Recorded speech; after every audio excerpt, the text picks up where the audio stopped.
สวัสดีค่ะนักเรียนสวัสดีค่ะคุณครูปลายทางและนักเรียนปลายทางทุกๆคนและทุกๆโรงเรียนนะคะวันนี้เราก็มาพบกับกลุ่มสาระการเรียนรู้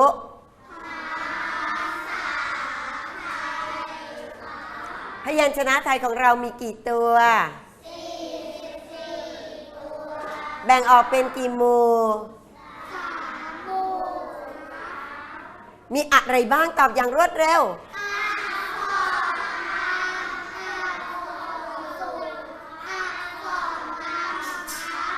อักษรกลางอักษรสูงและอักษรต่ำพยัญชนะไทยมีกี่ตัว44ตัวเอาละค่ะวันนี้เรามาเด็กๆเสียงยังไม่เข้มแข็งเราต้องมาขยับกายขยายสมองพร้อมกันก่อนยืนขึ้นเลยค่ะวันนี้จะพบกับเพลงอะไรพร้อมแล้วเตรียมยังไม่พร้อมปลายทางบอกพร้อมแล้วค่ะทุกๆโรงเรียนเลยพร้อมแล้วต้นทางก็พร้อมแล้วไปเลยค่ะ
เดี๋ยว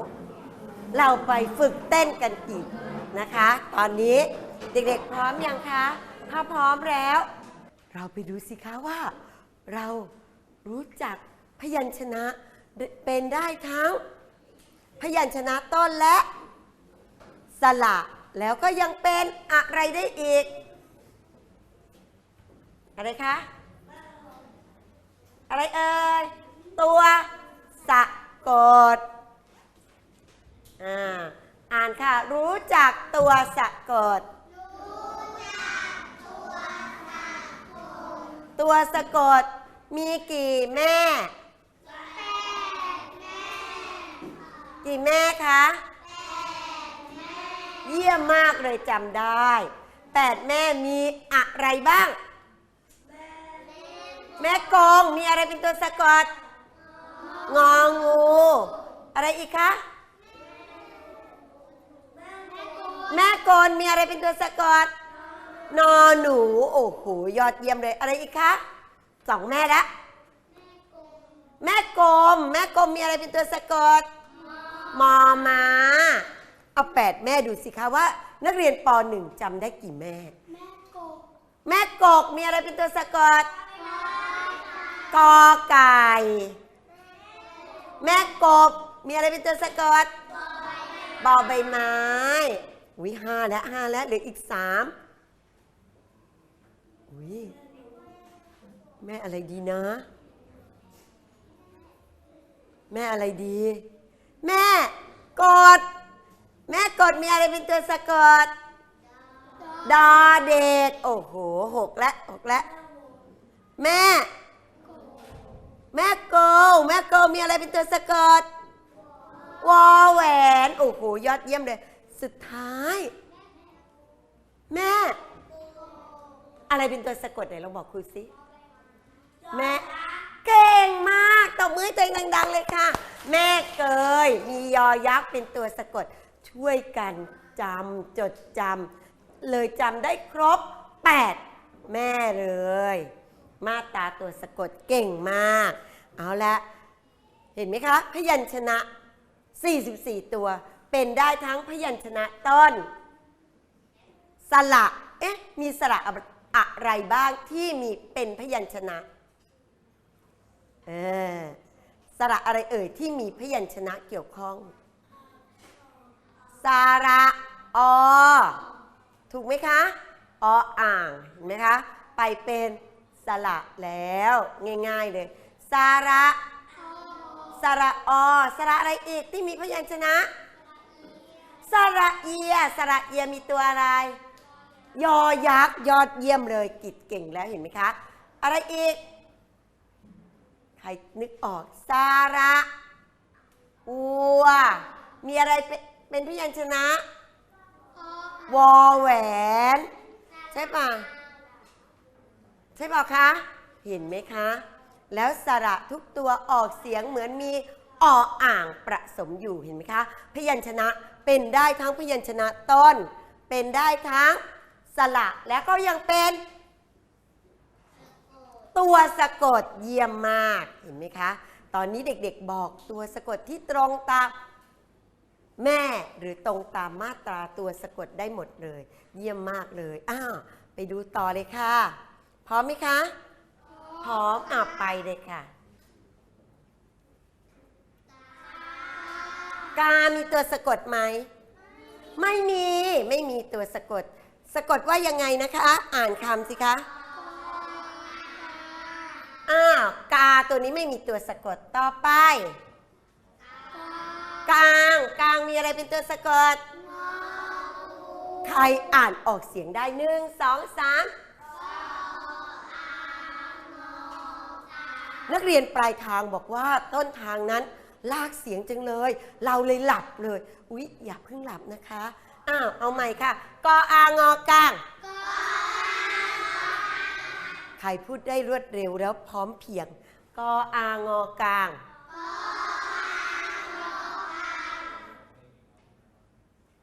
โอมเพียงกลุ่มที่1อะไรเป็นตัวสะกดในคำว่ากางโอ้โหยอดเยี่ยมมากเลยกลุ่มที่1ต่อไป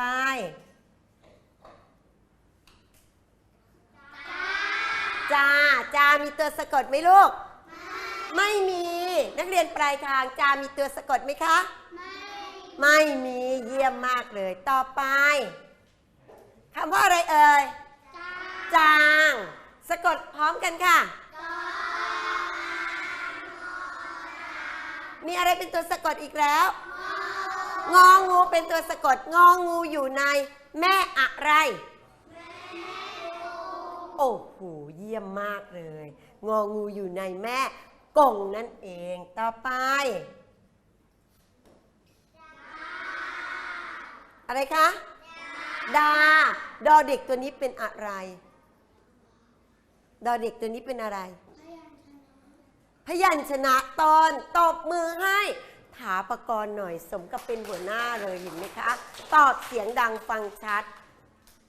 ดอเด็กตัวนี้เป็นอะไรเยี่ยมมากต่อไปปุรินัท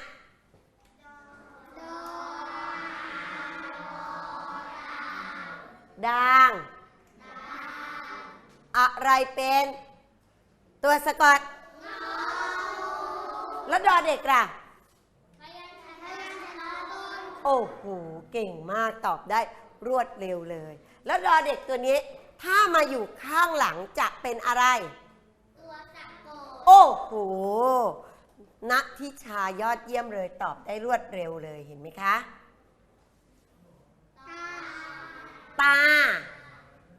ตามีตัวสะกดหรือยังไม่มีไปดูเลยตามีอะไรเป็นตัวสะกด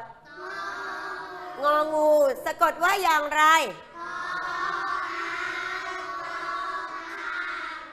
อะไรนะคะตออางอตางต่อไปน่าจะหมดแล้วหมดหรือยังคำว่าอะไรคะบาจะเอาอะไรสะกดดีลองทายใจคุณครูสิคะงองูอ่านว่าบางบออางอ บางต่อไปปลาเก่งมากปลาสะกดคำพร้อมกันค่ะปออางอปางเยี่ยมมากต่อไปดูให้ดีนะคะ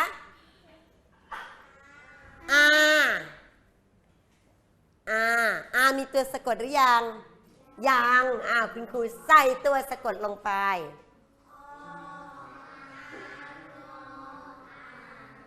ออางออางเอาใหม่ค่ะ1 2 3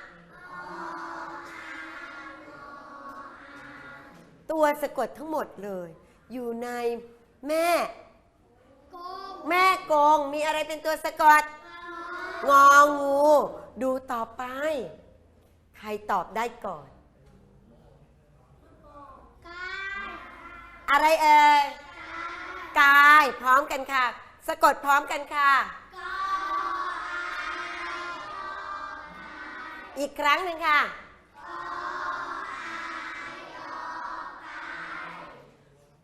เปลี่ยนตัวสะกดแล้วตัวสะกดนี้อยู่ในมาตราอะไรมาตราอะไรหรือแม่อะไร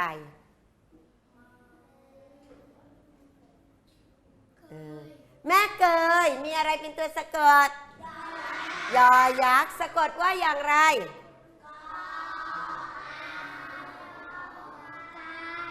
เดี๋ยวคุณครูให้เขียนคำทุกคนคงเขียนได้นะคะอีกครั้งหนึ่งค่ะกออายอกายต่อไป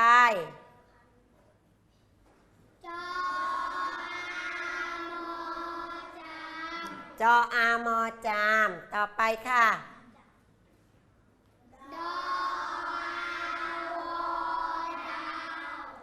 เดี๋ยวคุณครูจะให้แข่งขันกันว่าใครอ่านโดยไม่ต้องสะกดคำได้ก่อนอีกครั้งหนึ่งต่ออายอตายต่อไป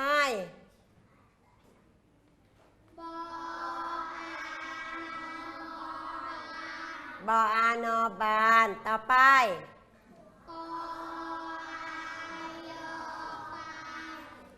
ปค่ะ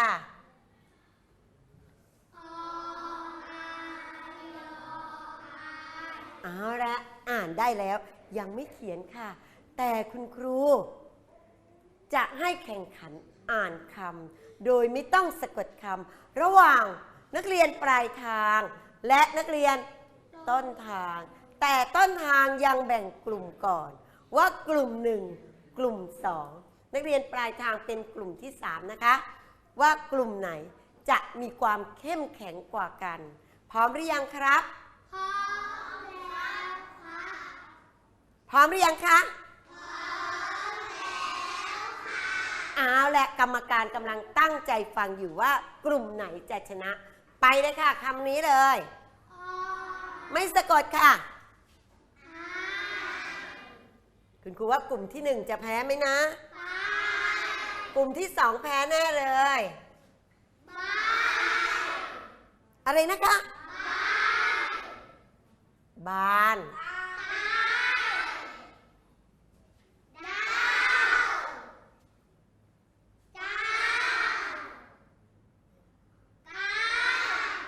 อะไรนะลูกกาย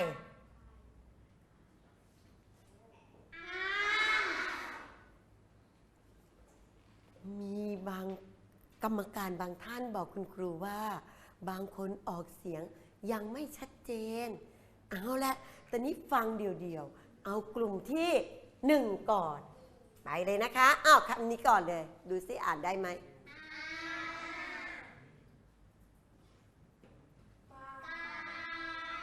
อะไรคะ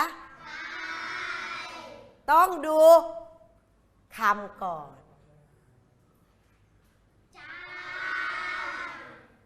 จามค่ะ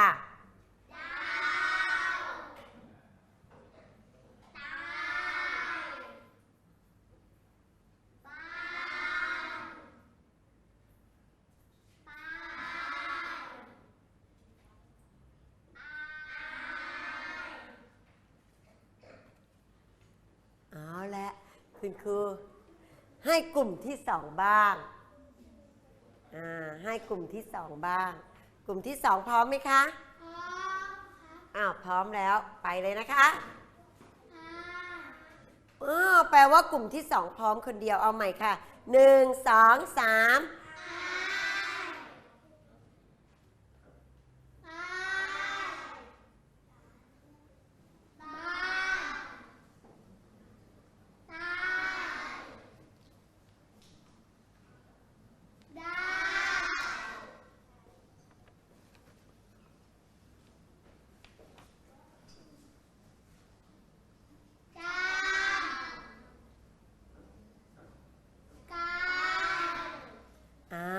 เก่งมาก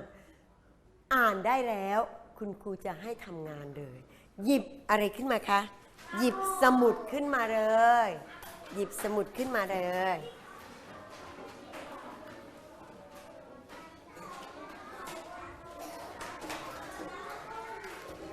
เขาบอกว่าฝึกเขียนคำจากการอ่านสะกดคำจากการเขียนแล้วเดี๋ยวคุณครูจะแบ่งกลุ่มหรือไม่แบ่งดีนะหรือทีละคนให้อ่านคำที่นักเรียนเขียนมาเขาต่อรองว่าแบ่งเป็นกลุ่มดีกว่าคุณครูแต่อาจจะเขียนคำไม่เหมือนกันเขียนกลางหน้ากระดาษว่าอะไรเขียนกลางหน้ากระดาษว่าอะไรคะเขียนคำเขียนคำเขาบอกว่าฝึกเขียนคำจากการอ่านสะกดคำแต่คุณครูให้เด็กๆเขียนสั้นๆว่าเขียนคำลงมือปฏิบัติเลยค่ะขณะนี้เวลาเหลืออีก50 นาทีเต็มเลยโอ้เวลาคุณตาทำไมเหลือเยอะจังเลยเพราะว่าเด็กๆอ่านเก่งใช้เวลาไป5 นาทีเท่านั้นเองแต่เวลาคุณตาเดินรวดเร็วนักเรียนปลายทางว่าเวลาเหลือเยอะต้องได้ฟังนิทานแน่ๆเลยวันนี้ไม่ได้ฟังมานานแล้วนิทานจะมีว่าอย่างไรเนาะภูมารินน่ารักมากตอนนี้ภูมารินเปิดสมุดเรียบร้อยแล้วก็กำลังเขียนว่าเขียนคำโดยไม่ปรึกษาเพื่อนเลย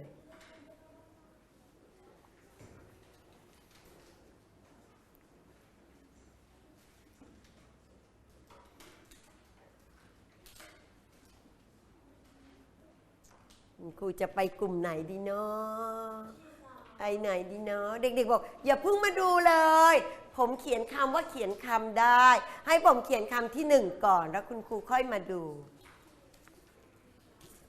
คำที่1มาได้หรือยังใครคิดว่ายังมาไม่ได้เพราะต้องอธิบายด้วยนะ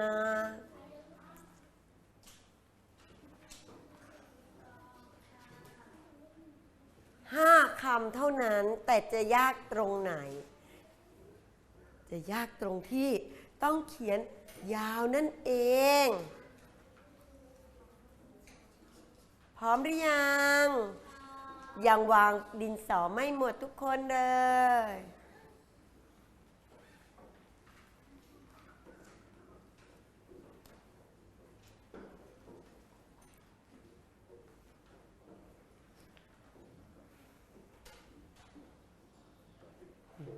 ดูสิ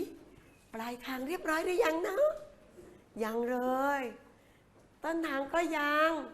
ปลายทางก็ยังแน่ปลายทางบางโรงเรียนบอกเรียบร้อยแล้วครับเยี่ยมมากเลยเอาละคุณครูไปได้หรือยังนะเขียนคำเฉยๆพอแล้วลูกแล้วก็คำที่1พอแล้วลูกเขียนให้เต็มบรรทัดด้วยเพราะนักเรียนป .1 เริ่มเก่งแล้วไปแล้วคำที่1ฟังคุณครูให้ดีก่อนนะคะคำที่1ฟังครูให้ดีก่อนนะคะคุณครูบอกว่าเขียนแค่เขียนคำนะคะเดี๋ยวจะช้า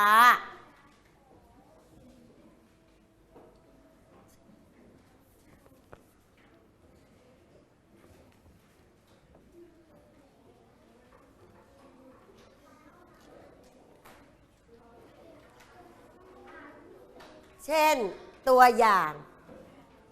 เด็กๆเขียนไปก่อนว่าอันนี้ยังไม่ต้องใส่ข้อนะคะกลางกอาคือสระอาใช่ไหมคะงอเวลาเขียนเราจะเขียนว่าอย่างไรมีตัวอะไรบ้างเวลาเขียนอันนี้คือคำสะกดการอ่านกอางอกลางแต่เวลาเขียนจะเขียนอย่างไรเขียนว่าอย่างไรกอไก่ถูกต้องแล้วอะไรคะสระอางองูเขียนอย่างนี้เลยค่ะใช่ไหมคะลอกข้อตัวอย่างลงไปลอกตั้งแต่ตรงนี้นะคะคำอ่านด้วยกองอเท่ากับกลางเขียนทั้งหมดนี้เลยค่ะอันนี้ครูให้ดูตัวอย่างก่อนเดี๋ยวพอข้อต่อไปคุณครูให้แต่คำอ่านแล้วเด็กๆเขียนตามเลยค่ะตั้งแต่กอางอเลยค่ะเข้าใจไหมคะให้เด็กๆลอกไปเลยกอางอก่อนขีดอย่างคุณครูเลยเขียนตามคุณครูทุกอย่างเลยค่ะ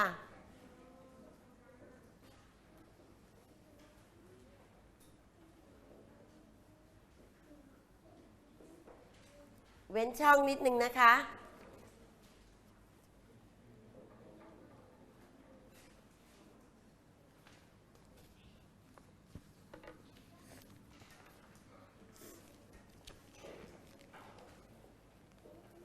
ดูอย่างของถาปกรณ์เห็นไหมคะเขาจะเขียนเหมือนคุณครูเลย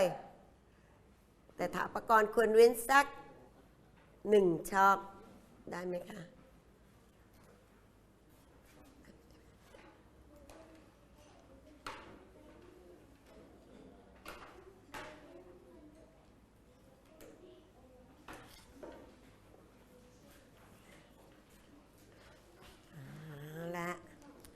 ต่อไปเสร็จหรือยังใครยังไม่เรียบร้อยคุณครูจะได้ไม่ไปคุณครูรอเพราะอันนี้เป็นข้อตัวอย่าง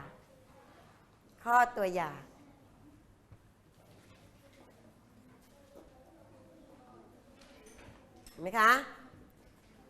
เขียนเหมือนคุณครูเลยเยี่ยมมากเขียนให้เต็มบรรทัดค่ะเนี่ยควรเว้นมา1 ช่องนะคะมันจะได้ไม่ติดกันเกินไปดูเพื่อนเขียนสิคะแล้วหนูทำไมลูกยังไม่ได้เลยแล้วเดี๋ยวคุณครูไปข้อที่1แล้วจะเสร็จเลยลูก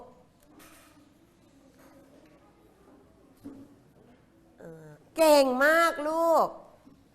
เก่งทุกคนเลยปาริชาติเร็วค่ะไม่มองของเพื่อนค่ะ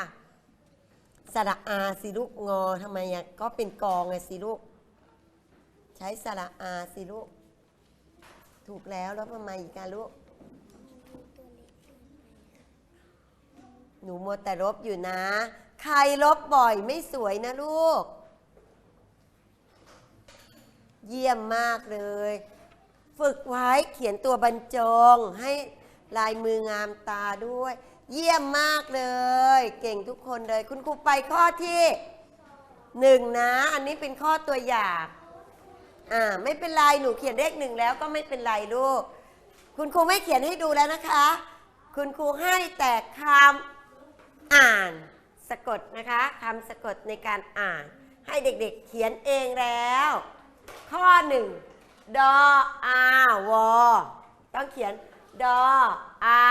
วอเป็นอะไรเติมลงไปต้องเขียนโจทย์ก่อนนะคะต้องเขียนคำอ่านก่อน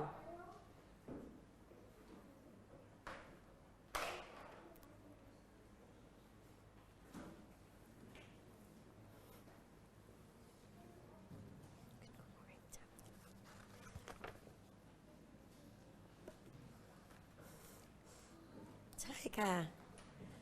เว้น1 ช่องสิลูกลบออกก่อนลูกจะได้งามตาตรงนี้ค่ะเท่ากับตรงนี้เก่งมากแล้วก็เว้นมาค่ะจะได้สวยนะคะเยี่ยมมาก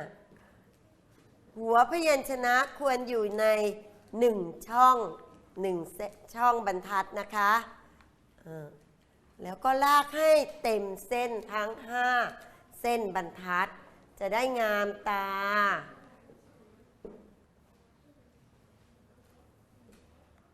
พัชรกิจหนูเอาฝากล่องออกสิลูกเอาตัวกล่องลงข้างล่างเลยลูกจะได้เขียนหนังสือได้สวยนะคะไม่มีอะไรเกะกะเราเยี่ยมมากเลย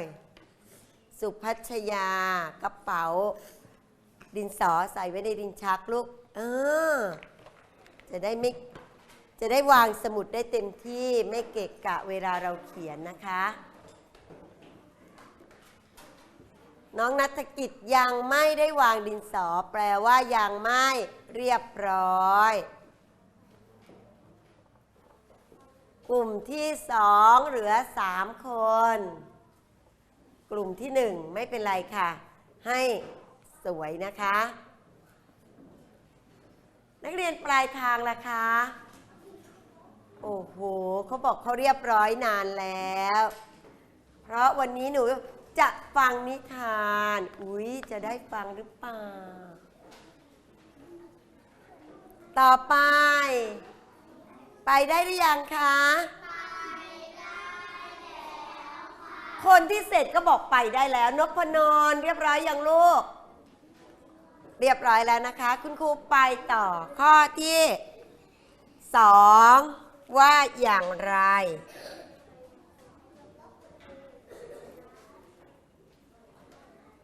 จอ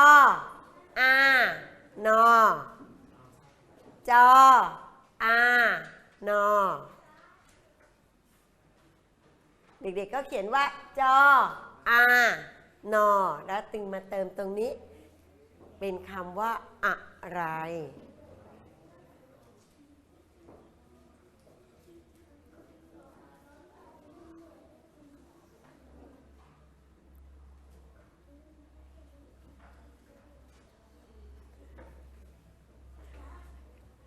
คะ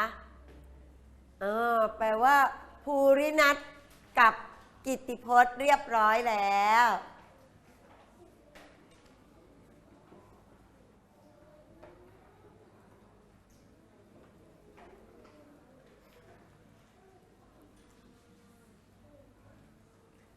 ลบอยู่นะคะลบต้องลบให้สะอาดด้วยนะลูกไม่งั้นก็จะไม่สวยไม่เรียบร้อยใช่ไหมครับ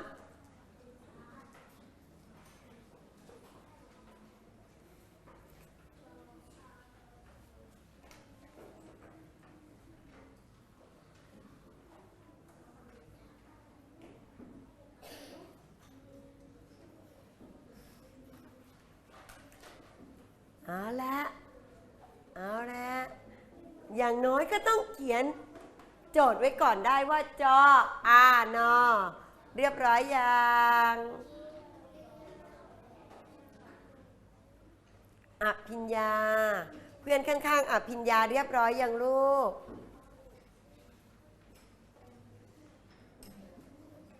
เขียนได้ไหมลูกเขียนได้ไหมลูกเขียนได้ไหมดูให้ครูหน่อยลูกอภิญญา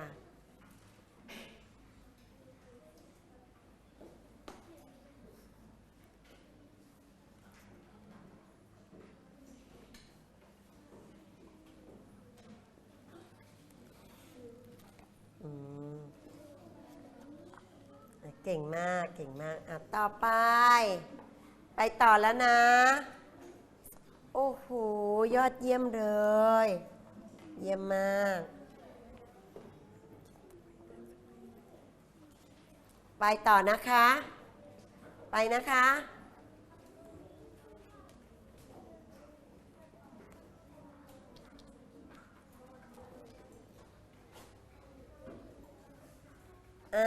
เปลี่ยนสระแล้วด้วยแล้วก็เปลี่ยนอะไรคะพยัญชนะต้นปออีนอปออีนออ่านว่าอะไรปออีนอเขียนแล้วค่ะพัชรกิจ เก่งมาก เก่งมาก เก่งมากลูก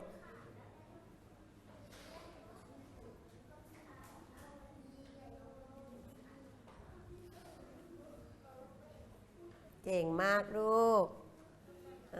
ทั้งต้นทางและปลายทางเลยนักเรียนของครูเก่งทุกคนเลย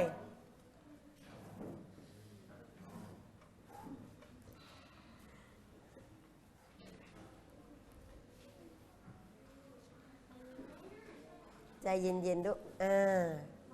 ต่อไปโอ้โหนักกิจของครูเรียบร้อยแล้ว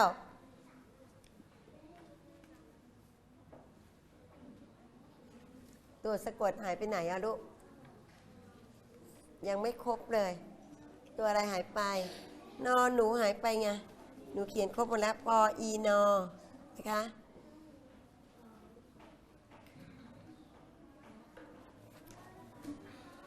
เขียนให้เต็มบรรทัดด้วยค่ะฟ้ารุ่ง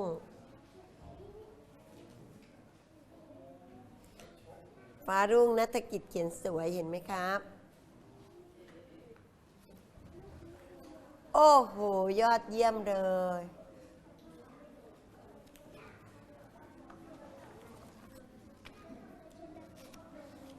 มัวแต่ลบอยู่เลยไม่ทันคุณครูมีเวลานิดหน่อยคุณครูจะไปทบทวนของดูใหม่นะคะธนดลใช่ไหมครับธนดลบอกผมไม่ทันแต่ผมวางดินสอคุณครูก็เลยเข้าใจว่าเด็กๆของครูนั้นเรียบร้อยไม่เป็นไรค่ะเราไปทบทวนได้เพราะเวลาของเราเหลืออีกตั้ง30 นาที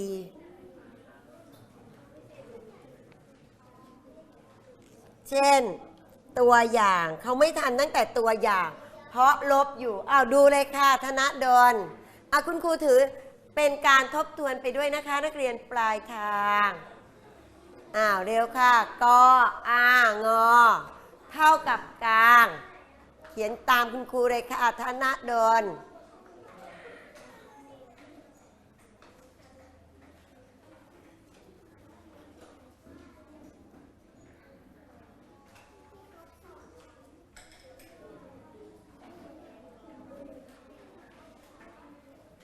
ธนดลเอาข้อตัวอย่างไปก่อนจิรศักดิ์ดูให้ครูหน่อยสิคะธนดลเรียบร้อยยังเพื่อนกลุ่มที่1ไม่ยอมรอคอยเลยเห็นไหมคะ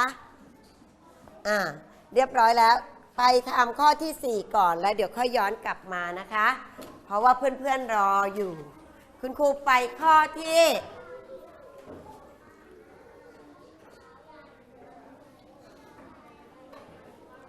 ดูเลยนะคะตออูมอคุณครูไม่ออกเสียงคำนะดูสิคะว่าเด็กๆจะเขียนได้ไหมตออูมอเก่งมากเขียนได้ค่ะ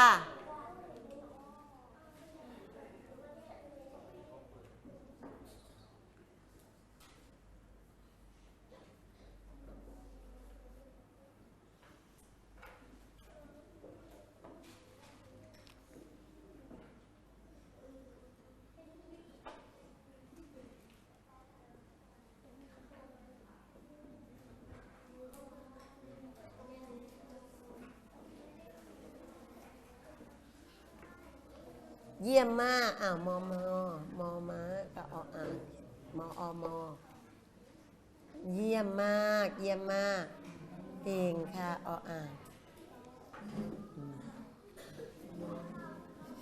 เท่ากับเครื่องหมายเท่ากับแบบเนี้ยเนี่ยเขียนลงไปเก่งมากต่อเต่าต่อตัวเดียวต่อเต่าหัวข้าวสิสระอูหัวออกมอม้า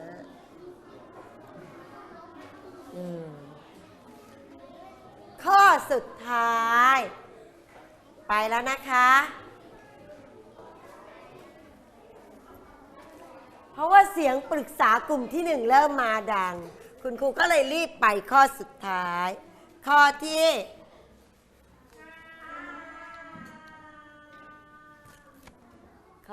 5จองอจองอ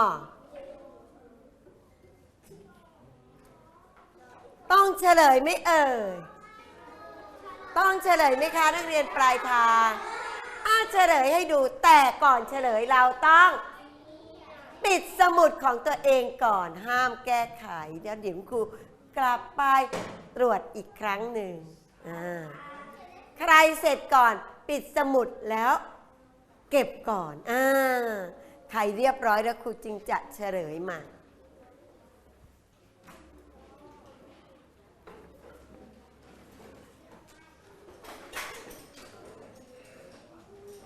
ยังไม่เรียบร้อยไม่เป็นไรไม่ต้องมองเสร็จแล้วเหรอครับยอดเยี่ยมเลยครับ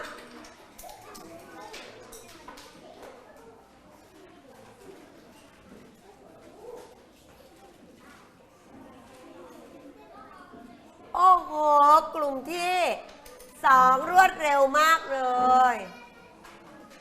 พร้อมกับนักเรียนปลายทางทุกๆคนเลย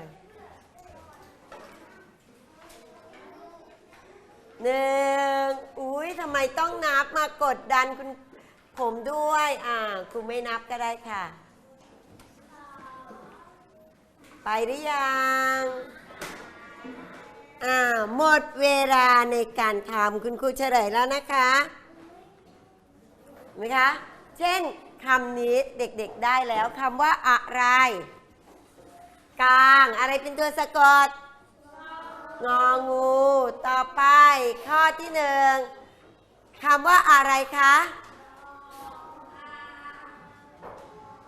ดาวอะไรเป็นตัวสะกดวอแหวนอยู่ในแม่อะไรแม่เกิลเก่งมากต่อไปจออานอคือจานอะไรเป็นตัวสะกด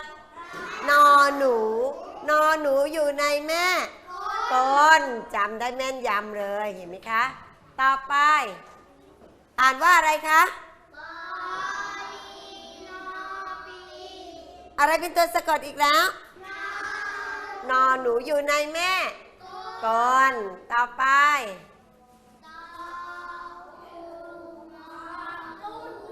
ตูมอะไรเป็นตัวสะกดมอม้าอยู่ในแม่อะไรแม่กลมเก่งมากต่อไป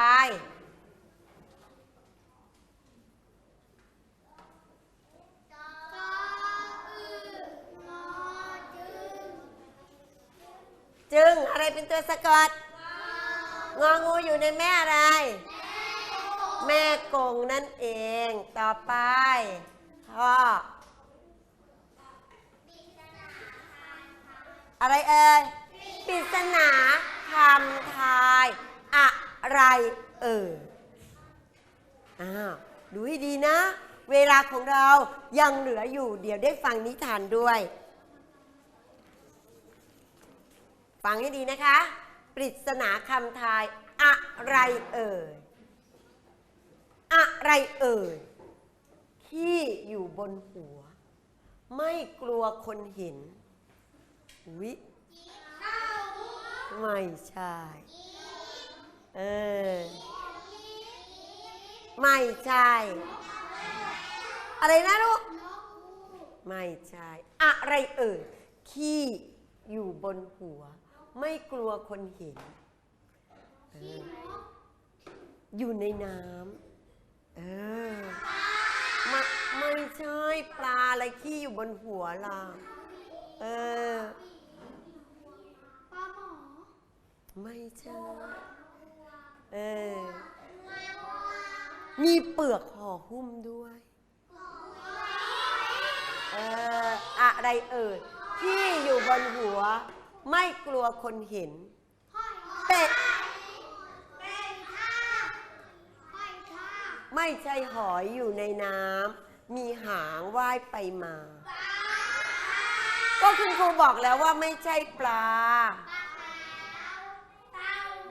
คุณครูบอกไม่ใช่ปลาไม่ใช่เต่าโอ้ยเดาเรื่อยเลยอ้าวตัวสะกดอยู่ในแม่กงแม่กงมีอะไรเป็นตัวสะกดงองูเป็นตัวสะกดอะไรเอ่ยขี้อยู่บนหัวไม่กลัวคนเห็นตัวมันใส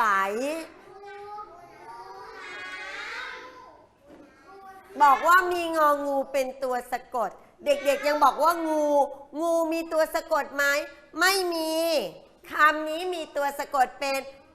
งองู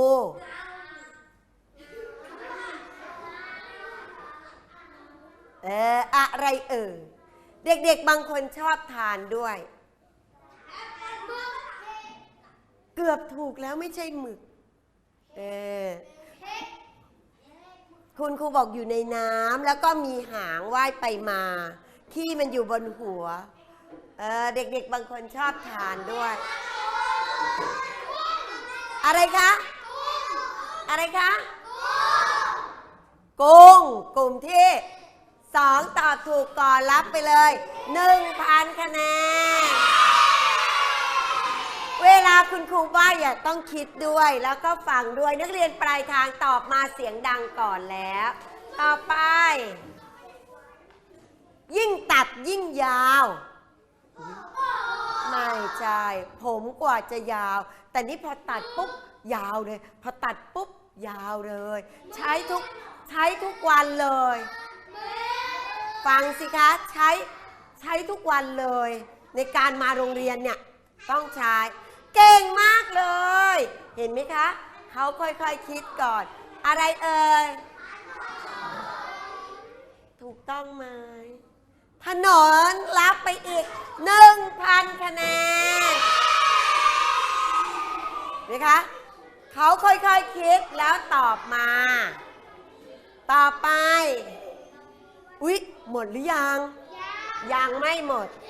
ภูรินัทนั่งลงหรือเปล่าครับนั่งลงแล้วฟังให้ดีนะคะอย่าพึ่งเดาฟังก่อนแล้วคิด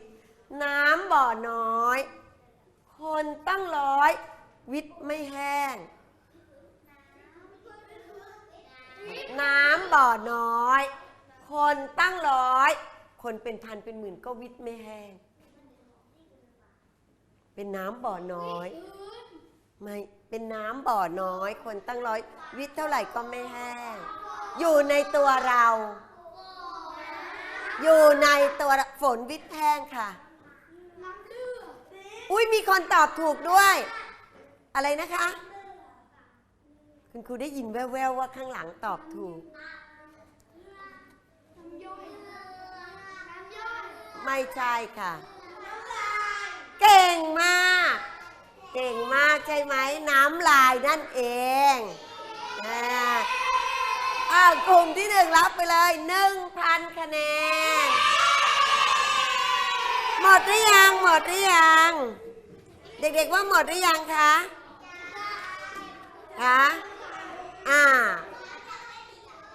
อยากเล่นอีกต้องเงียบเสียงก่อนฟังให้ดีนะคะห้ามตอบก่อนต้องฟังให้จบเห็นได้บนหน้าหอมกลุ่นหนักหนาซ้ายขวาเปล่งปลั่งอะไรเอ่ยสะกดว่าไงล่ะ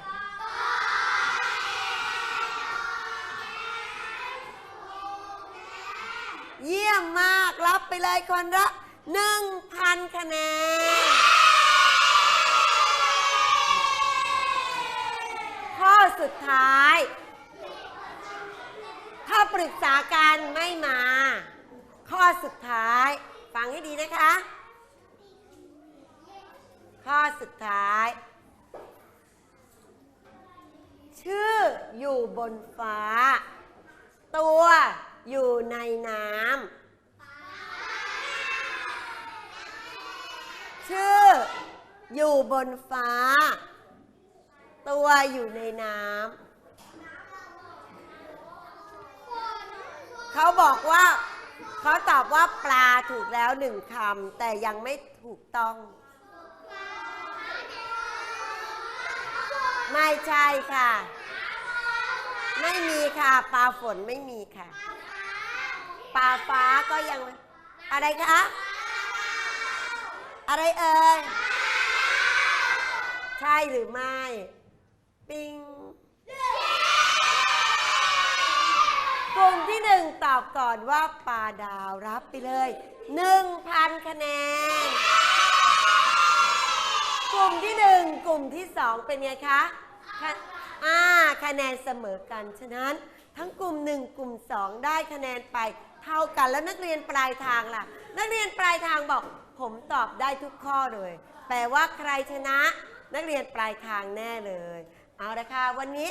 ตัวสะกดของเรามีกี่มาตรา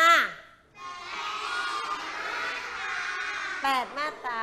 คำว่าปลาดาวอยู่ในตัวสะกดแม่อะไรแม่เกิลแม่เกิลมีอะไรเป็นตัวสะกดวอแหวนนั่นเองเอาละเตรียมสองตาดูพร้อมกัน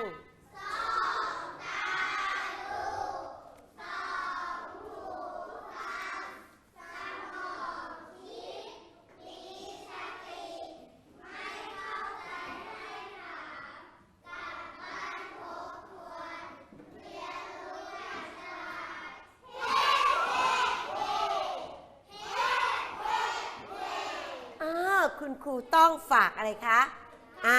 การบ้านคุณครูฝากการบ้านนิดนึงก่อนที่เราจะไปการบ้านเขาบอกว่าให้เขียนคำที่มีตัวสะกดในแม่กงแม่กลแม่กลมแม่เกยและแม่เกิลแม่กงมีงองูเป็นตัวสะกด